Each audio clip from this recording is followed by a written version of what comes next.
S மக்களே, லைவில் வந்து அதிசயமாக துஷாருக்கும் பிரவீன்ராஜுக்கும் ஒரு சண்டை. ஆஸ் யூஷுவல் இந்த புள்ளி கேங் மேலே தான் தப்பு. பிரவீன்ராஜ் தான் பெருக்கிட்டு இருந்த இடத்துல காலை வந்து வச்சுட்டாரு போல் இருக்கு. ஏன் காலை வச்சிங்கன்னு கேட்டதுக்கு கெமியும் பிரவீன்ராஜும் சேர்ந்து வளைச்சி கிளாஸ் எடுக்கிறாங்க நம்ம துஷாருக்கு. அவர் சொல்கிறது தப்பு இல்லையா, அவர் சொல்கிற டோன் தப்பா. இதில் என்ன கொடுமை பாருங்கள், டோனை பற்றி யார் பேசுகிறதுன்னு விவஸ்தையே இல்லை. கெமி பிரவீன்லாம் டோன் பற்றி பேசுகிறாங்க. இவங்க ரெண்டு பேரும் என்னமோ பயங்கர சாஃப்ட் டோனில் பேசி கிளிக்கிற மாதிரி துஷாருக்கு அட்வைஸ். இதில் சபரி நடுவில் வந்து அவர் சின்ன பையன் அப்படின்னு உடனே துஷார் டென்ஷன் ஆகிட்டா. அப்படி சின்ன பையன்லாம் சொல்லாதீங்க, எல்லோரும் ஒரே இதுதான் அப்படின்னு சொன்னேன். அதுக்கு வந்து பொய்யா ஒரு விளக்கம். அப்படி சொல்ல வரலப்பா, பெரியவர் அவருக்கு மெச்சூரிட்டி இருக்கணும் இல்லையா அப்படின்னு சமாளித்தாங்க. கனியும் சபரியும் நல்லவர்கள் இடத்துல உட்காந்துருக்காங்க.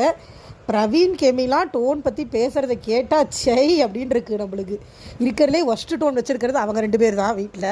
அவங்கெல்லாம் டோன் பற்றி பார்வதி இருக்கிறதுலே பேட் டோன் வச்சுருக்கிறவங்கெல்லாம் அடுத்தவங்க டோனை பற்றி பேசுகிறாங்க. எதை நோக்கிட்டா இந்த பிக் பாஸ் பயணமாக போய்கிட்டு இருக்கு. இதெல்லாம் விஜய் சேதுபதி கேட்கல அப்படின்னா இருக்க நம்ம டென்ஷனாகி போய் பிக் பாஸ் வேணால் வேணான்னு தூக்கி போட்டு போகிறது தான் மிச்சமாக இருக்கும். ஏன்னா அந்தளவுக்கு ஒரு நியாயம் தர்மம் எதுவும் இல்லாமல் மாக்கிங்கோட சேனல் டாமினேஷனோட ரொம்ப ரொம்ப ஒஸ்ட்டாக போகுது ஷோ. இது போக 2 செட் ப்ராப்பர்ட்டி வேறு போட்டு உடச்சிட்டாங்க. இப்போ அதை க்ளீன் பண்ணிகிட்டு இருக்காங்க. சப்போர்ட் பண்ணுங்கள் கைஸ். பாய்.